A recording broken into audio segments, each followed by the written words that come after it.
Yeah, that mumbling in the background is probably James whining about something.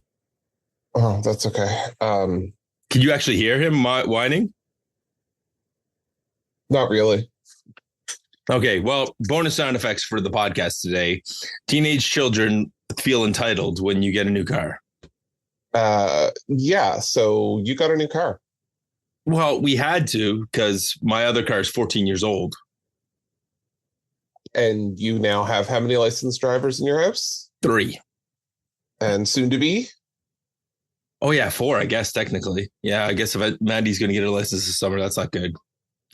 So we're still not like, it's funny because my wife and I shared a car. We managed to share a car for like 16 years, 17 years. And then we had one more driver and it's a pain in the butt. Yeah. All right. What's hysterical is I have 2 licensed drivers in my house and 3 cars. So that math doesn't math. I know. Well, the third car is for the third driver who is not licensed yet, but is like a year away. So there's no point to get rid of it. No, not with the price of cars. Nope. So we decided to hang on to that one. By the way, anybody out there who needs a new car, my hot tip to you is that I've now had 3 different people tell me that the price of cars is going to go through the roof. Thank you, tariffs. Yeah. Well, with that exciting news, let's hit the theme song.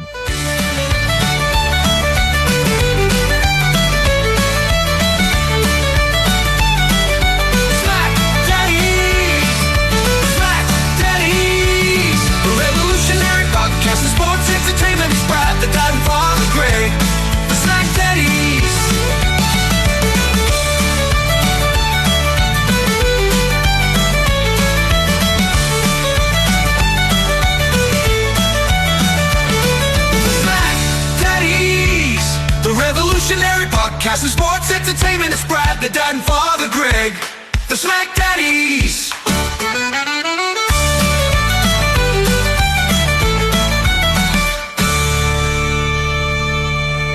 Greg like always looks at me and shakes his head like, you didn't play the theme song. It's like, no. Why would we listen to it?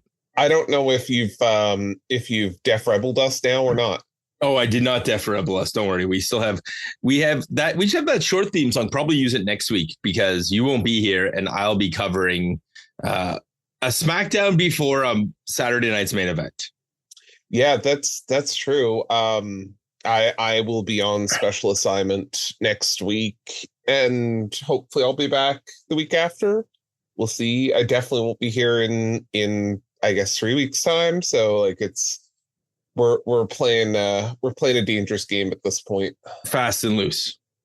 Fast and loose. Well, it doesn't matter. Next week, I'm going to blaze through that episode because the episode's going to be, dude, that episode's going to be setting up. All it's going to be is a giant commercial for Saturday night's main event. Probably. Are you excited for Saturday night's main event with what they have announced so far?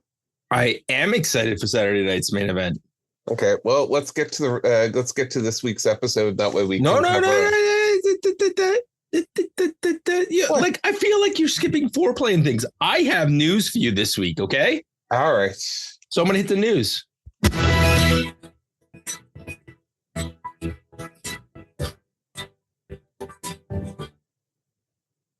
I did some research this week, Greg, because we had 3 different kind of important things that we have going on. So, all right, hit me with it.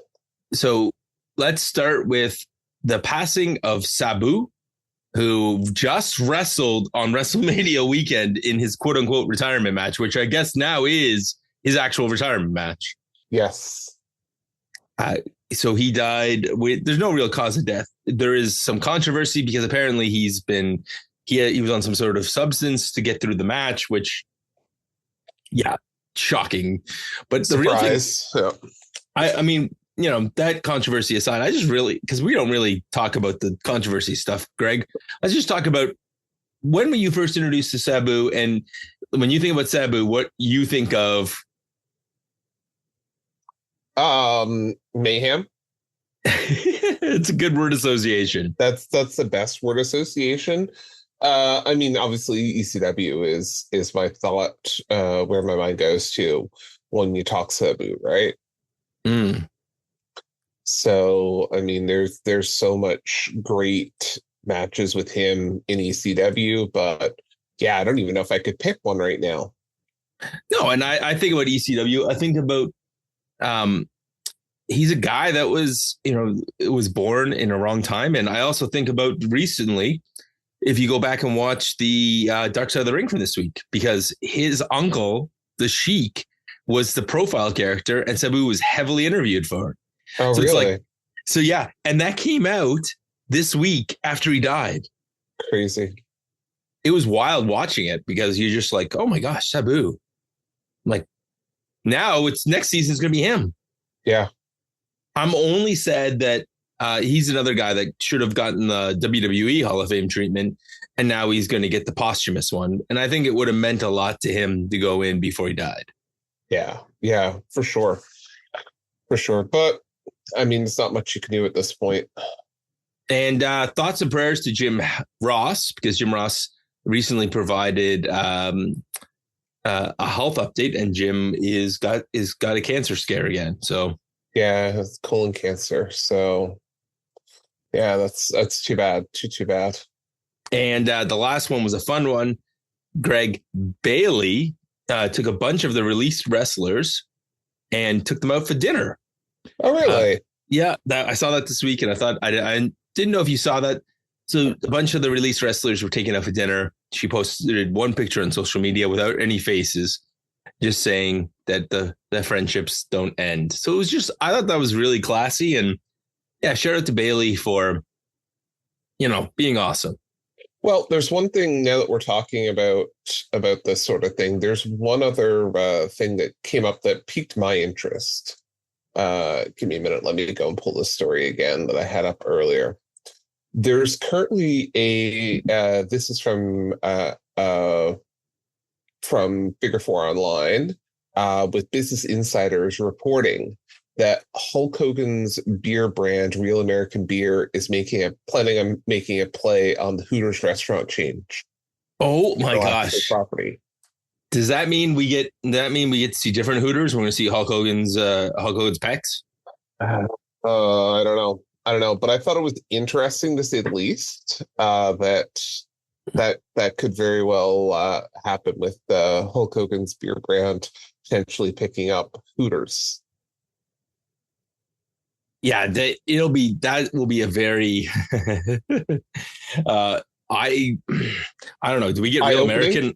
Yeah, do we get Real American on loop? Is that how that works? You walk in and Rick is it Rick James? No, Rick Springfield. Rick Springfield is playing on a loop. I always get Rick Springfield, Rick James, and Rick Astley all confused. Oh, do you know the Rick Springfield and stuff? Some of those songs, it's amazing how much they kind of intertwine into your childhood. And when you hear it, you're just like, oh yeah, right. You did all my favorite things. Yeah. So, yeah. Was there anything else kind of big that happened this week that, I mean, the only other thing I can think of is the report of John Cena's last match, when it actually is going to be. Oh, I did not see that one. When is it going to be? John Cena's last match, according to a feature done by Boston news station WCVB for their Chronicle show, will be held at TD Gardens in December. Oh, wow. And that's according to John Cena Sr. That's a very reliable source. Yeah. Or he's working us. It would be really interesting. I don't know what date it is that they're going to do it, but yeah, sometime in December. Greg's like, road trip. I legitimately was thinking about it. I don't know how we could pull that one. Well, we'll beg WWE for tickets. That's what we'll do. Oh, you're not getting them, but no. It would cost an arm and a leg, because WWE shows are selling out like crazy recently. I mean, I think the bigger problem there is going to be my wife. Oh, okay, sorry. Okay, let's go through this tonight. So, Greg, what episode are we on?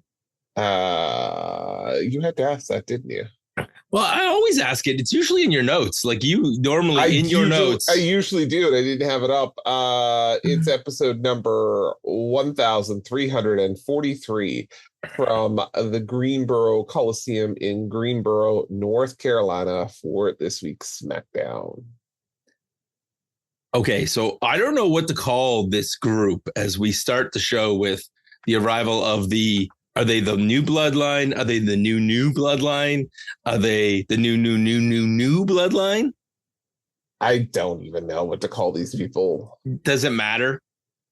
Apparently we're calling them Mateo. Oh, I saw that and I just died laughing. Well, JC, which stands for Jeff Cobb. Jeff Cobb Mateo. But we couldn't call him Jeff Cobb Mateo, so we're just going to call him JC Mateo. Right. So Solo Sikoa, accompanied by Jacob Fatu and the newest member of the new bloodline, JC Mateo, addresses the WWE universe. And first they introduced the name JC Mateo because nobody called him by name last week or on Saturday when he attacked.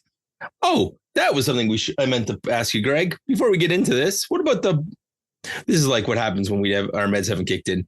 What happens? No ADHD. Whee! Let's go ride bikes. Greg, what about the show? How did you like Backlash? I enjoyed Backlash. Backlash was a fun show this week, or last week, I guess. I didn't watch it until Sunday. But I thought overall that was a pretty good 5-match PLE. Honestly, I don't even know. Greg, don't know which one I like the best, like which match I like the best out of it. It's either the main event wasn't good until the end, and then we started getting I'm going to throw you through tables. That was fun. Do you know, I actually enjoyed the whole main event because I thought it told a great story beginning to end with all the callbacks to their previous feuds over the last 20 years. So I actually enjoyed the whole thing. But I think my favorite thing was probably the Gunther and Pat McAfee match. And I'm surprised at that only because I think I was expecting or kind of hoping that Michael Cole's involvement in the match would have involved him throwing in the towel for Pat McAfee to kind of call it off, which we didn't get. So I was kind of pleasantly surprised, if that makes sense. No, it makes perfect sense. I'm happy that I like the ending of that match as well. Okay, so now let's go back to the new bloodline promo. Okay. I love the fact that we had Solo stealing Jacob's lines, talking about how now they're stronger than ever. He's going to qualify for Money in the Bank and bring the title back to the bloodline, just like Jacob kept his title. And he was like, we're all gas and no brakes. That was hilarious. And then finally, Jacob gets the mic and he has a huge cheer and he goes, Solo also sold, you got to get in where you fit in, which was it was funny hearing Solo do Jacob's lines.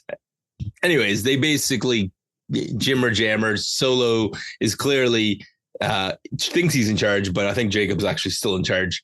And now, Greg, we're getting into something really interesting where LA Knight attacks JC and the bloodline and runs away. And now the bloodline wants the blood of LA Knight. Yeah. Besides, do you think JC Mateo is going to actually strengthen this team, this organization, or is this just a way to splinter off Jacob Fatu? Yeah, I think this is a splinter off of Fatu. And we assume that the Tongans are going to side with Solo, right? Maybe. Ooh. Who knows? I hope they side with him because I think it'd be fun to have Jacob start trying to whip through all of the new bloodline. Every time we mention them, I might add a few more news just because this is going to be a running joke. Match number 1 of the night. Oh yeah, I also forgot we had a recap. Because we need a recap, Greg. It's been 5 minutes. So Chelsea Green's in the back with Michin's in the back with BFAB talking about how she's going to win the briefcase. And then they're going to go after the tag titles. Yeah, Michin, I'm sorry, you're not getting in that match. And Chelsea Green and Stuart Hervis are in there. Chelsea's going to win the match, but Stuart Hervis can't come out because it's Only singles. Yeah. I'm so disappointed in this match. You're disappointed in this match because of the finish, which is Michin versus Alexa Bliss, Michin versus Alexa Bliss versus Chelsea Green, the triple threat match, where the winners are going to get there. And I love that we get the signature Chelsea Green. I don't want to actually wrestle. She rolls out of the ring. Yeah. We got Chelsea in fine form. So this match really doesn't get going until there's some dives to the outside before the commercial. And then Chelsea actually hits a dive to the outside and is in control. And at the end of the match, we start getting finishers, Unpretty Hers, Eat the Feet. But this all ends up with Chelsea Green thinks that she's got the match won, but Alexa comes in and breaks it up. She gets mad, and I don't know where we get the Sister Abigail DDT, which is what they're now calling that finish. And this is why you're upset, Greg, right? Because you're not getting Chelsea Green in the ladder match. Yeah, Chelsea Green, honestly, should have won Money in the Bank. This year? Yeah. Or I think meant last year. No, this year. This year, I think Chelsea Green should be winning. Well, you're assuming that there's not going to be a last chance match. Yeah, I guess. And I think that's what I'm assuming. She'll sneak in the last chance one. So there's going to be two. So we get 6 people in this match. We know that with the qualifiers for next week, we know that there's going to be probably 2 on Raw that Randy C and Eric B will cover, the Raw Dogs. Right. So then what are we getting? Yeah, I guess maybe just maybe. So I hope she gets in. I agree with you. I think it'll be better with Chelsea. I like how she called herself the real winner of the match. Yeah, I think that would be so good with Chelsea winning this match, or like getting into Money in the Bank and winning it.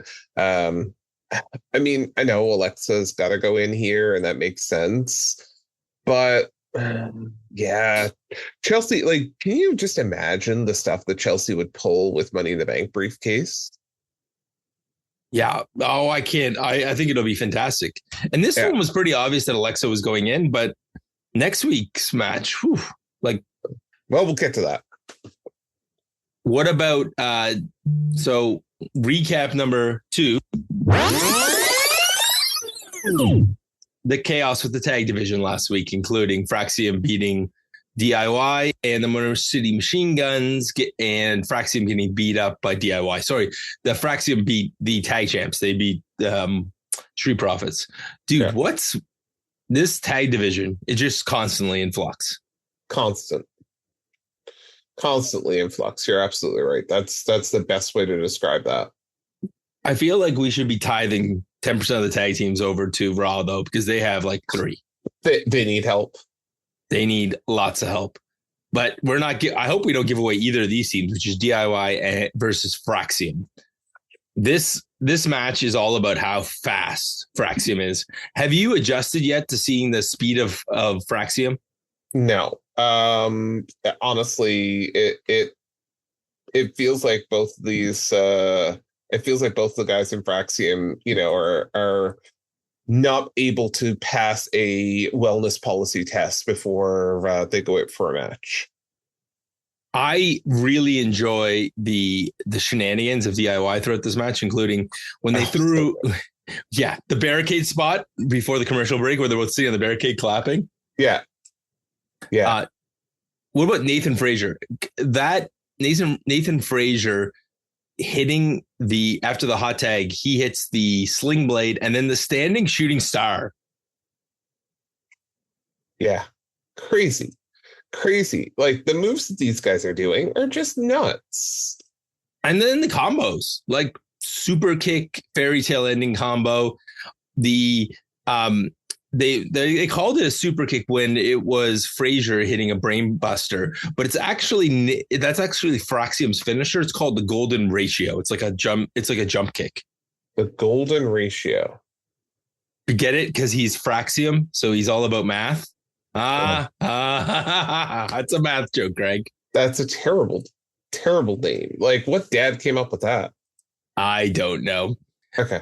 This match ends out of nowhere, though. It's not any of these cool finishers. Johnny just gets caught, and he just rolls him up, grabs the leg, sits down, and Johnny gets pinned by Nate. I think it was Axiom who got the pin. Yeah. So yeah, it was. Dude, after the match, they're trying to take off Axiom's mask, which he's a handsome dude. If they take off his mask, that's gonna be a problem for the ladies. You think so? I think so. I was gonna say I don't know if I would call him a handsome dude, but like, yeah, what? I don't know why we I guess defer to all luchadors that we have to have a spot where we try to take off their mask in every single match. Like, do we need that all the time? We didn't need it for this match. It would have been if he should have done the classic thing where it's like, if you just turn his mask so he can't see, that works better. Right. I can see that. Yep. Good thing the Motor City Machine Guns are here because they make the save and they fight off DIY and they love up on Faxiom, which is stupid because Faxiom is now the number one contenders. Yeah. I guess raise your fists, dude. Raise your fists. Raise your fist. Greg, do you think this is going to eventually lead to another match between DIY and the Motor City Machine Guns? And I think so. I think that makes good sense. Do you think either of these teams are in danger of being shifted to Raw? I hope not, but yes. I say we give them Motor City Machine Guns. Yeah, listen, I'm good with whatever. You're just really laid back this morning. I am. I'm in a good mood, Brad. We had a pretty good night here. Like, yeah, I'm in a good spot. So next we have a segment where Andrade is saying he's going to get Money in the Bank, but he's wishing well to Rey Fenix tonight. However, the Bloodline interrupts because they're looking for LA Knight, and there's tension, Greg. There is tension. Do you think Andrade could fit into the current title scene at all? I mean, I'd like for him to, but I'm not sure at this point. It's pretty crowded. Yeah, I'm not even sure he can fit into the U.S. title scene. Yeah, I don't even know what to do with these guys. Like, I think that's part of the problem, right? Yeah, they brought back all these toys, but there's not enough spots, really. Yeah. That's why when they were like releasing guys, it's like, oh yeah, well, there's just not like the undercard on this show is huge. And the biggest problem we have is that John Cena is the world champion. So which means that you only really have one title to chase after on this brand. Exactly. And we'll get to all that stuff. So the Street Profits confront Faxiom and they acknowledge that they lost last week and they got a lot of victory. So we're getting a tag title match between Faxiom and the Street Profits. The Street Profits have to win this, right? We can't have Faxiom just blitz through as Nathan Frazier said, speed run through the division. I actually kind of hope they do. Whoa, you want Faxiom to take titles? Yeah. I mean, here's the thing. There's precedent for it. I mean, Motor City Machine Guns won their first night. This tag division is crazy, Greg. Anybody can beat anybody. And guess what? You're going to cover it next week. Oh, yeah. Maybe we'll when's that ladder match coming? Which one? The one with this tag division. Didn't we just have that just after WrestleMania because we didn't have room to put it on the show? Because we had to put in the War Raiders and the New Day. Yeah. Because the War Raiders need to cosplay as Vikings because they missed that. Right. So next segment, Greg, is this is your highlight of tonight. The sit down with Wade Barrett and R-Truth. Yeah. This was, I think, probably the best thing on this show. So R-Truth is he had admired John Cena his whole life, and his mantra of hustle, loyalty, and respect. And he didn't help John Cena win, but he realized afterwards when he got thrown through the table that something is wrong with John Cena. And that's not the person he was. John Cena was a beacon of light. He always would tell you things like never give up. And if he has to beat the John Cena back to his senses, then he will. And this is going to lead to Saturday night's main event, where R-Truth is going to live by 3 words: hustle, loyalty, and respect, and beating John Cena back into his consciousness. Greg, this makes Saturday night's main event a must watch, right?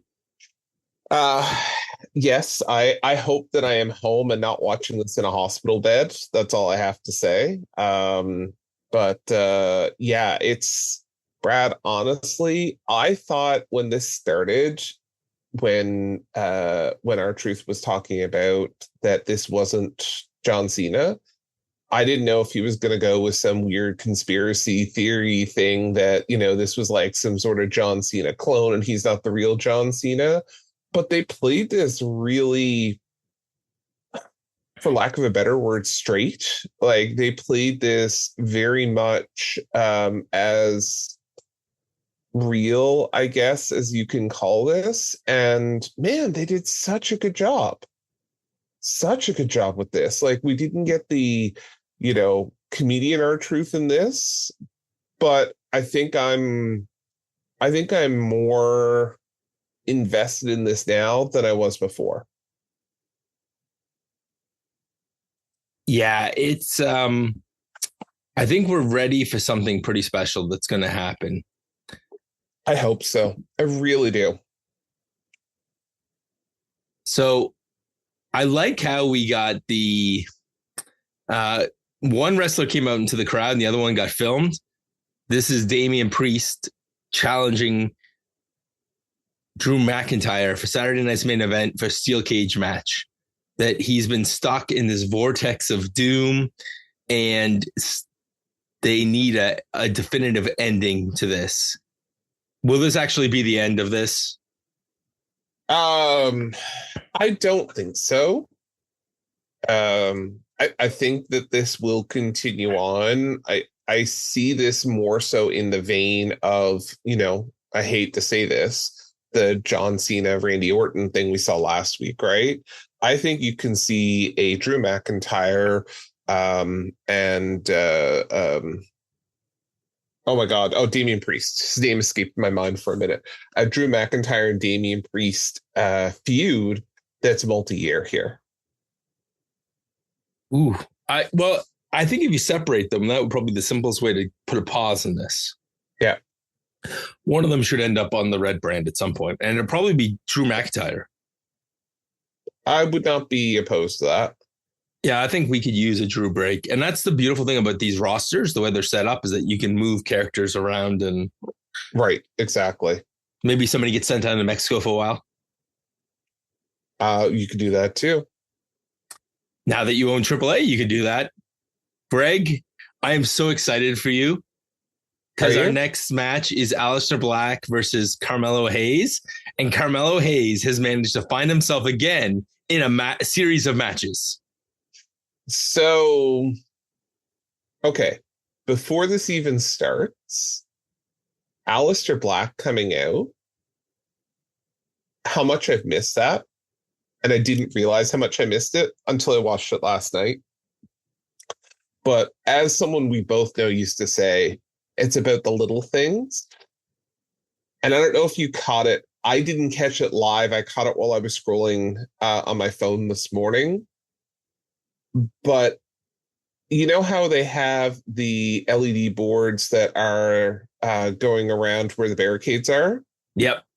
If you noticed Aleister Black's entrance, he walks down to the ring. When he gets the LED boards to walk towards to get to the steps, his name appears as he's walking by. Like every letter is as his body movement goes by, and they time it so perfectly. Like him walking by reveals his name.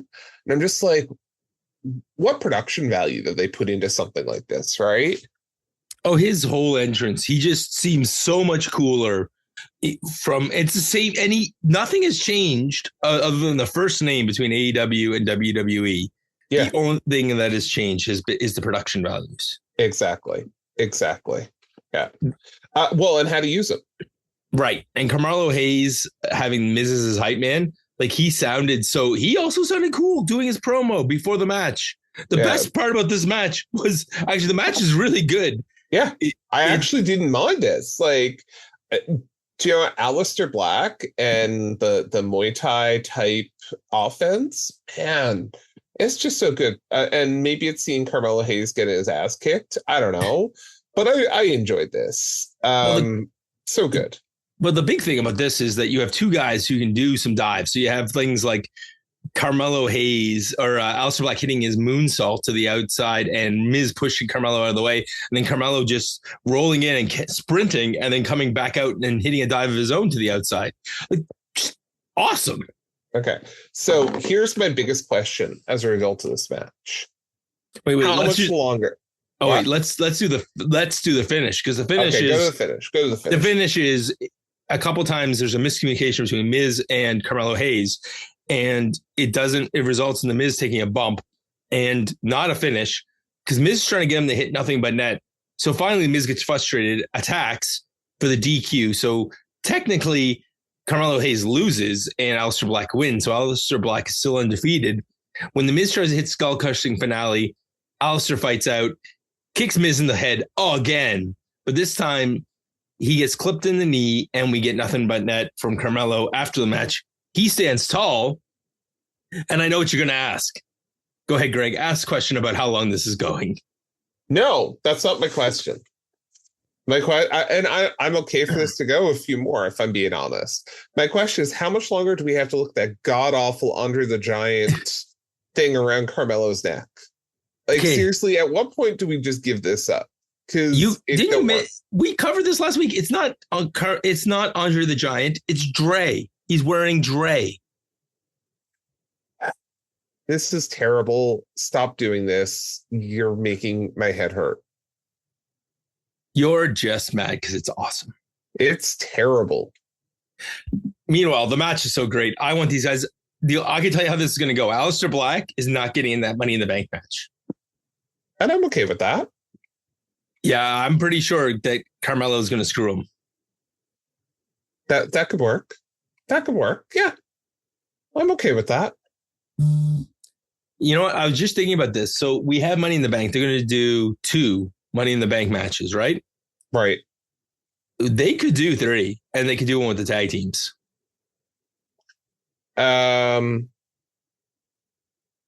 I would be okay with that as well. But then, like, where do you draw the line? Like, are you going to get a U.S. title Money in the Bank next? Like, well, we've established that the Money in the Bank does not have to be cashed in for the world title because it was, oh my gosh, I'm trying to remember which Austin Theory cashed it in for a U.S. title or an Intercontinental title. I mean, that's fair. And we had hoped that Otis was going to cash it in for the tag titles at one point. Yeah, and it didn't happen. And instead he just lost the briefcase, which is dumb. Dumb. But yeah. Dumb. So, anyways, this match, absolutely incredible. Go back, like out of anything on this show, go back and watch this. So now we got a bunch of segments, Greg. First is Alexa Bliss in the back, where she's talking about her wanting to win, and she gets interrupted when she sees Charlotte, walks over, talks about them teaming, guess their past friendship doesn't guarantee a future alliance because Charlotte doesn't want anything to do with this. And what happens? Julia walks out. Greg, we get Julia. I think this is a win for us. Yes, Nick Aldis introducing her as the newest member of the SmackDown roster. And setting up her role in next week's episode. So, yeah. So, okay. After that, we have Tiffany Stratton and Jade Cargill backstage where they're interacting. And Tiffany says that Jade's not going to ever win the title. Doesn't matter if she wins Money in the Bank. Even if she qualifies and wins the briefcase, she's not dethroning her as champion. I beg to differ. I think if Jade wins Money in the Bank, Tiffy might be screwed. I don't want Jade to win Money in the Bank. Jade does not make sense to win Money in the Bank, if I'm being honest. Yeah, I would not be a big fan of that either. No. Unlike what? Unlike. I don't like that idea. Unlike. Oh, I thought you meant unlike. You're going to give me a scenario. No. Unlike. Win. I don't like that idea. Unlike. I don't think they have a thumbs down in some. It's like in YouTube where people see our videos and go, Yeah, exactly. Actually, we don't get very many of those. I may have gotten in trouble with the YouTube police this week, though. Did you? Yeah, some guy said your video was one of our shorts. Yeah. He said it sucked. Yeah, but it sucked butt. And I said, just like your mom. Nice. I died laughing. It was like, nobody expects that out of Brad. Oh, yeah? Take this. So Drew walks out to the ring and he and cuts his promo. He accepts the challenge. So I guess this is that we're getting that cage match. And then the fun part of this was when he's walking out and he runs into the bloodline. Yeah. I think Drew's winning, and we're getting Drew and Jacob Fatu for that U.S. title. You think? I think so. I think he's winning. The other thing was he promised that one of them's leaving on a stretcher.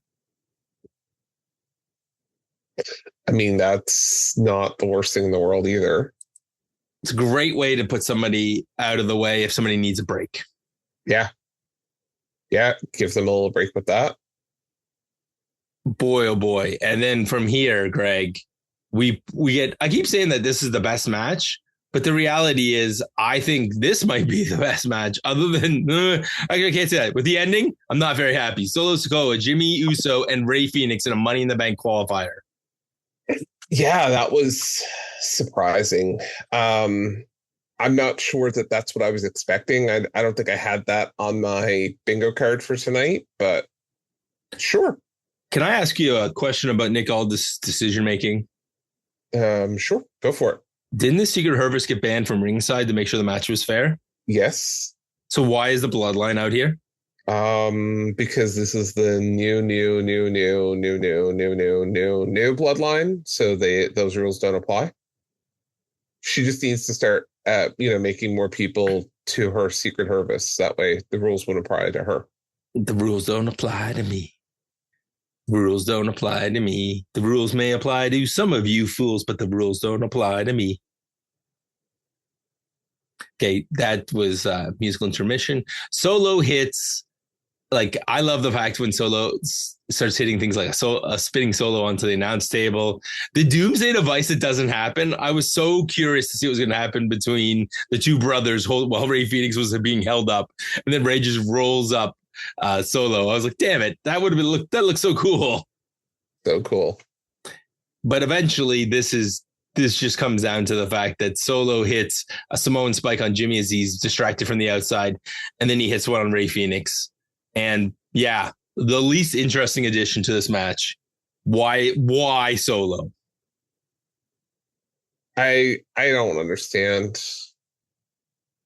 I don't understand what they're doing here. I don't understand why Solo. Like, yeah,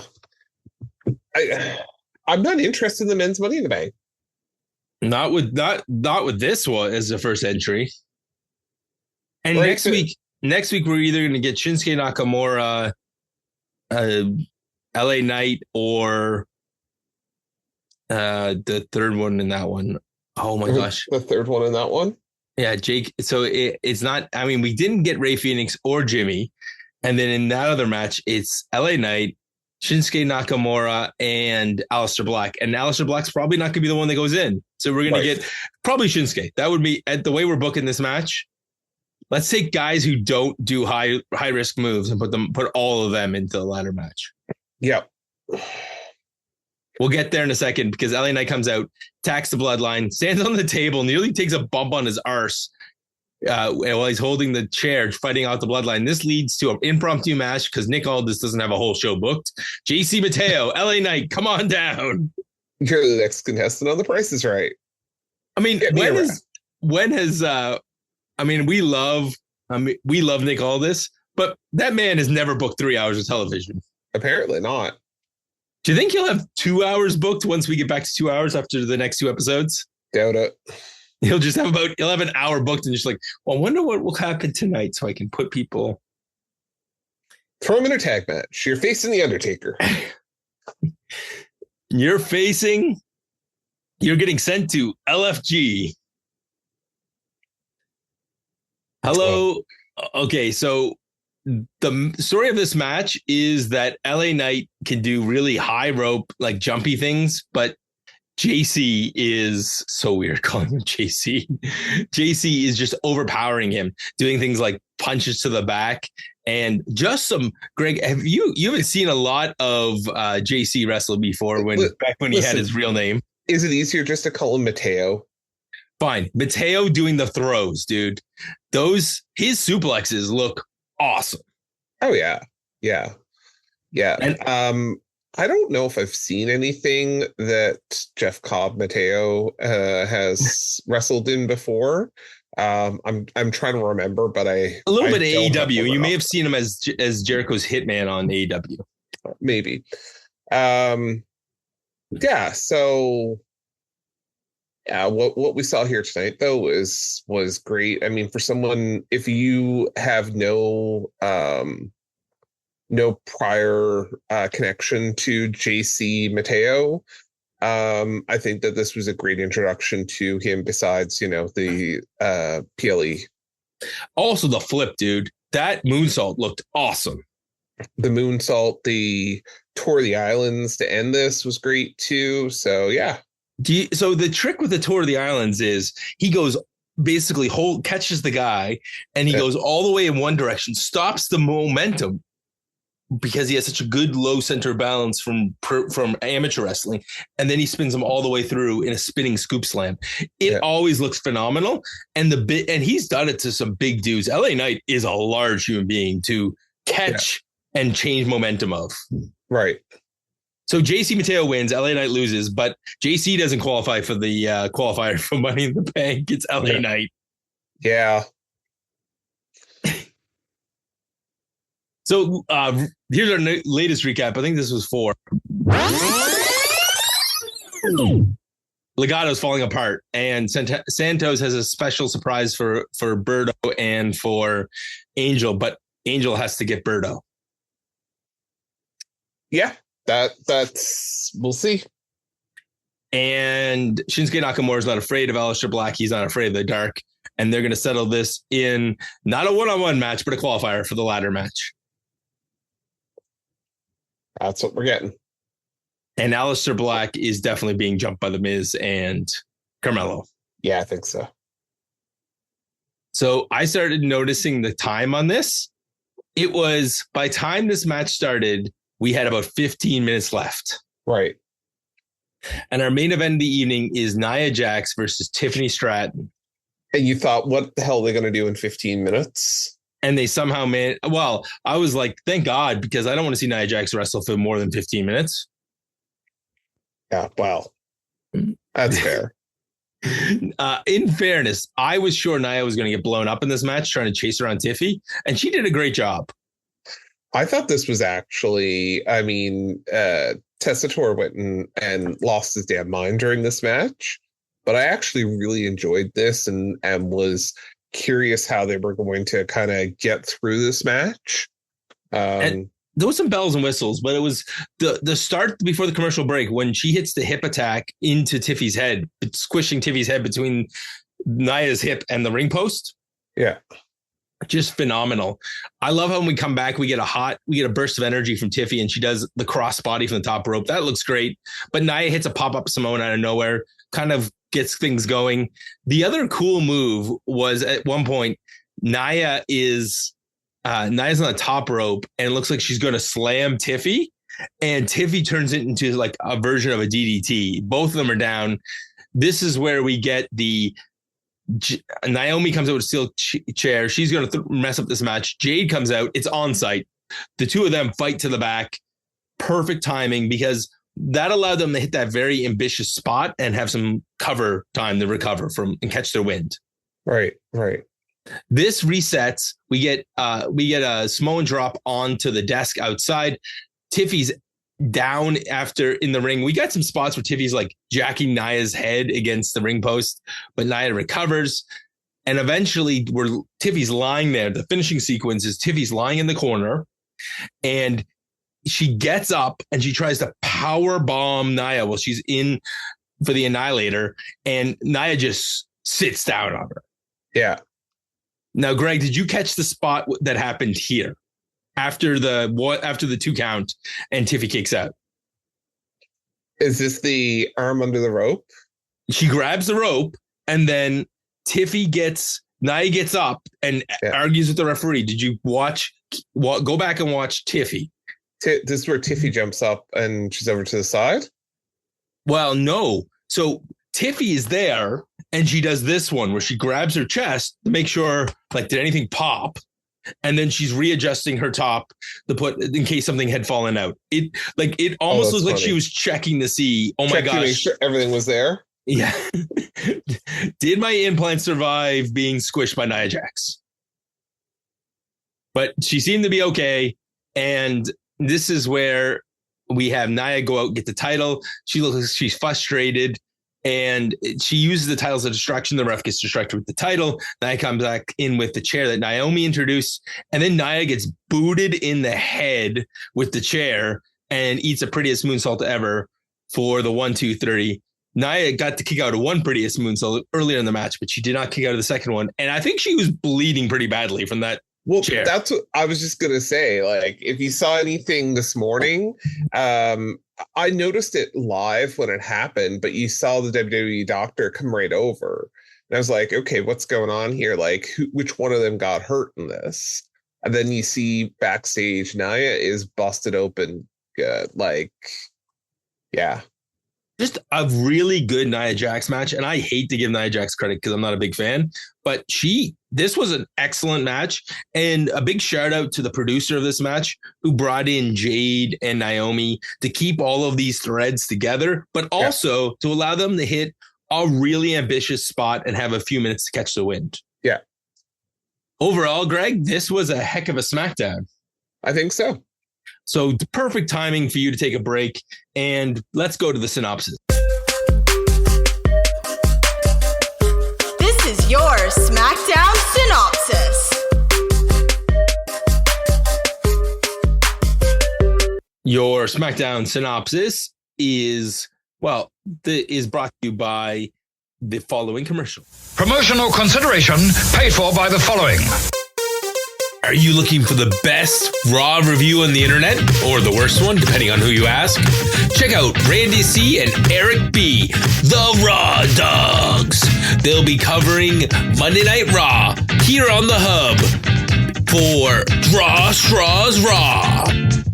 And for your complete recap of all things AEW, listen here on the Hub to Sean and Ashley with a Dynamite drop.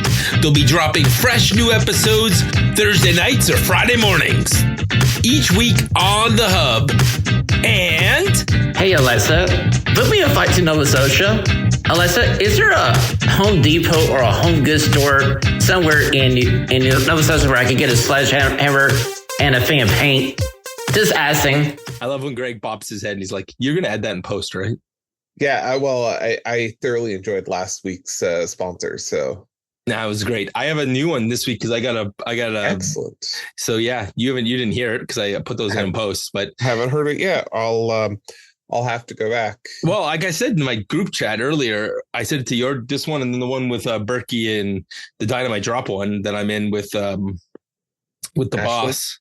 Yeah, well, no, it's just me and Randy. It's like we and Sean, where we work on like timing the drops and things like that. Because if there's some reason I can't do it, normally I post for the Dynamite Drop crew. But if I can't, Randy's in there as a backup. So, anyways, we were laughing because we were just chuckling because he said, I talked about the car and I was like, man, I don't want to tell my wrestling friends I got a new car because one of you is going to show up with Braun Strowman and that's the end of that car. That's or Kofi Kingston or Jade Cargill. Yeah. Like anybody. Yeah. Jake is thrown on top of my new car. Naomi pushes her. Yep. Okay, Greg, let's go back through. I am good at, let's see. let's do we're going to do an ode to Roman Reigns. Acknowledge me. Okay. If you like it, and if you hate it, we'll give people All right. So do you want the bloodline new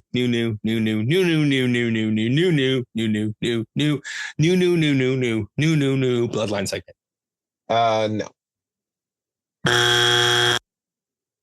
No, I don't. How about Alexa Bliss, Michin, and Chelsea Green in the Money in the Bank qualifier? Under protest, I'll keep it. Oh, Acknowledge me. I had to acknowledge Roman. I missed Roman the last few weeks on things. What about what about DIY and Faxiom? Yeah, we're going to keep this. Acknowledge me.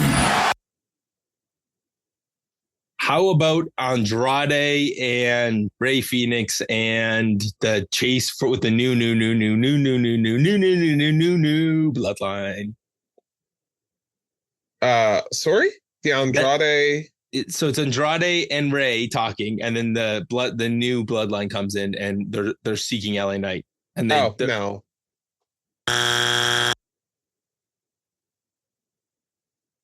Street Profits and Faxiom confirmed for SmackDown next week. Yeah, digital exclusive. So that one would be more like This Rebel Heart. Yeah, you can. I'll let you have your scissors for this week, and we'll use This Rebel Heart for whenever you want to just work through it. I love This Rebel Heart. Okay, so R-Truth with Wade Barrett, the sit down. I don't think Acknowledge Me is good enough for this. You don't think it's I think we'll go with top sound effect then. It's Tiffy time. Because you never cut Tiffy time. That's fair. I honestly, I thought you were going to go whoa for that one. Oh, the whoa! I'm gonna clip something from this R-Truth interview. The hustle, loyalty, respect. I think I'm gonna just clip that. All right. Drew McIntyre, Damian Priest promos. I'm gonna put the two of them together. Digital exclusive. This Rebel Heart. I should have never told you that was a digital exclusive sound effect for this week, because now that's all you want. Aleister Black and Carmelo Hayes. Yeah, we're keeping this. Acknowledge me. Are Alexa Bliss and Charlotte Flair going to get back together? Who cares? We got Julia. Sure. Oh, Greg, you don't seem very enthused about Acknowledge me. The not enthused is because we had Charlotte. Fair. Oh, Tiffany Stratton and Jerry Cargill and Tiffy saying, "You're never winning the title." Yeah, I don't need it. I like how you don't cut Tiffy matches, but you do that. How about the men's Money in the Bank qualifier? Oh, get that sound effect out. Yeah, I knew you were like, because the end of this. Okay, let's put the LA Knight and match with LA Knight and JC Mateo together. We'll put all that together, one big pile. Yeah, I guess we can keep this. I mean, whatever. Acknowledge me. Acknowledge the bloodline. Yeah, and as the bloodline turns, because that's definitely what that was All right, I like bit it. of that. I like it. I mean, I like the JC Mateo stuff, but I'm like, I don't know how much. I think I'm the Solo Sikoa piece and the new bloodline is what's make my hesitation on that. Dude, can any of the families get along? Because next thing is Escobar and Angel. No, why can't we be friends, Brad? Why can't we be friends? How about Shinsuke opening up his challenge for the Money in the Bank? I'll do exactly to this what I did with it when I watched it last night. I fast forwarded through that shit. And our main event, Tiffany Stratton versus Nia Jax. Oh yeah, I'm keeping all this. Acknowledge me. No. No, I know what you want. It's Tiffy time. There you go. And next week on the show, we're going to get Shinsuke Nakamura versus LA Knight versus Aleister Black in a Money in the Bank qualifier, as well as Charlotte Flair, Julia, and Zelina Vega in the other women's Money in the Bank qualifier. Plus, we are going to get a tag title match between Faxiom and the Street Profits, which will all be done very quickly because we'll be setting up Saturday night's main event, which involves Sami Zayn and CM Punk teaming up to wrestle against Braun Breaker and Seth Rollins. Right. Well, I was trying to think of like the Paul Heyman's, the whatever his new faction's going to be called, R-Truth and John Cena. Oh my God. Hold on. Before we continue, did you see someone has redone the New Day with Paul Heyman, Braun Breaker, and Seth Rollins on in 2K? WWEK? Yeah, it's awesome. Oh my God. I laughed so hard when I saw that this week. Oh, dude. And how about this one? Drew McIntyre and Damian Priest in a steel cage match. That's going to be so good. Yeah. There's like, and then there's another match. I'm trying to remember what the fourth match they've already announced for the Uso versus Paul. That's right. So yeah, we have 4 excellent matches, 2 from Raw, 2 from SmackDown. Speaking of which, if you want to hear more about Raw, you can listen to the Raw Dogs here on the Hub. They are here with sports and entertainment. You can listen to them they'll be hilarious, plus some special stuff coming up shortly as well. Every week, Ashley and Sean, as we alluded to, they do the Dynamite Drop, which precedes us in sequence. And so that's everything for today. Greg, you're away next week on special assignment. Yes. I may have to call in a favor with Sean Burkhead because it seems weird to do a podcast on my birthday by myself. You can, yes. It's your birthday. I apologize profusely for missing your birthday next week. I will be in hospital. I will try to. You're apologizing because you have to have a surgical procedure done, and you'll be in recovery. So I'm so sorry, Greg, that you're missing my birthday because you have surgery. I will try my best in my semi-recovering general anesthetic state to provide my feedback for you on SmackDown. And I hope and pray to God it's as funny as it might be, that you can use it on air for, this is what Greg thought about this when he's still half out of it. Whee! That's right. I just hope you're not stuck in the hospital any longer than you have to be for a procedure. Because me too. I hate hospitals. Yeah, especially the one I'm going to, and you know it. Oh, okay. Well, with that, we'll be back next week for a very abridged version of SmackDown. That's why I'm half tempted not to bug Burkhead because, man, it's back-to-back wrestling. It's wrestling nights next week. Yeah, it's going to be what? Not about 8 hours of wrestling content from WWE in 3 days. Is there a AEW thing next week too? No, WWE is doing Backlash next week, or not Backlash, Battleground for NXT on Sunday. Fair. Okay. God forbid that AEW tries to squeeze something in next weekend. Oh wait, I think they have their PLE this weekend too. Well, and I thought that was one of the things like that they had on like. Is it World's End? Next one? No, Worlds Collide is the WWE one. You think about the AEW? Yeah, AEW. Next AEW pay-per-view. Let's see. I'm sure it's next weekend. Are you? Where's Sean and Ashley when we need them? Yeah, it's Double or Nothing. Double or Nothing's the 25th.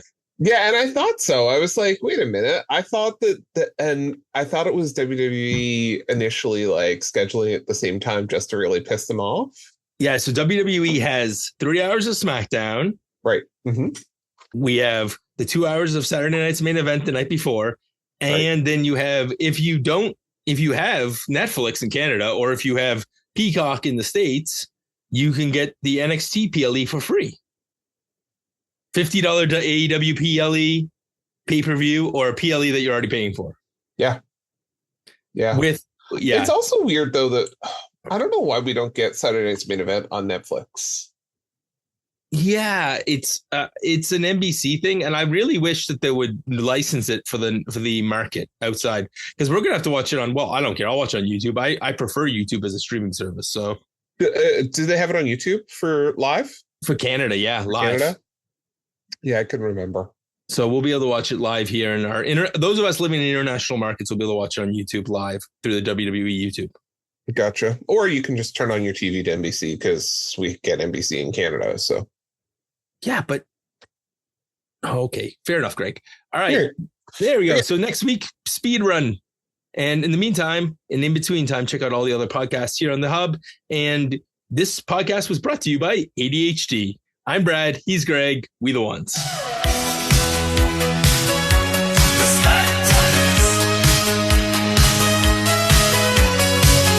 Revolutionary podcasting, sports entertainment.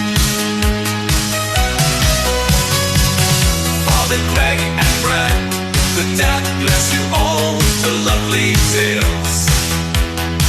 A Friday night, Smackdown and beyond.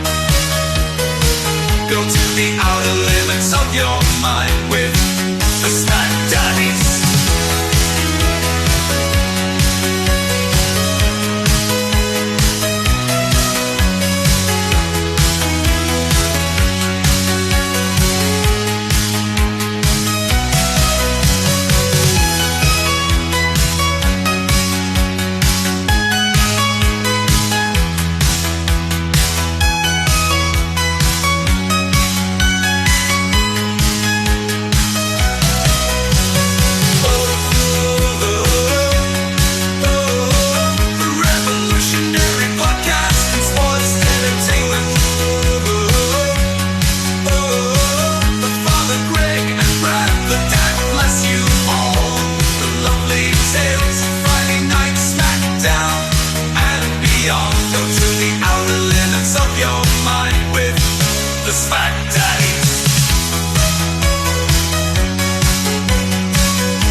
Father Greg and Brad, the dad bless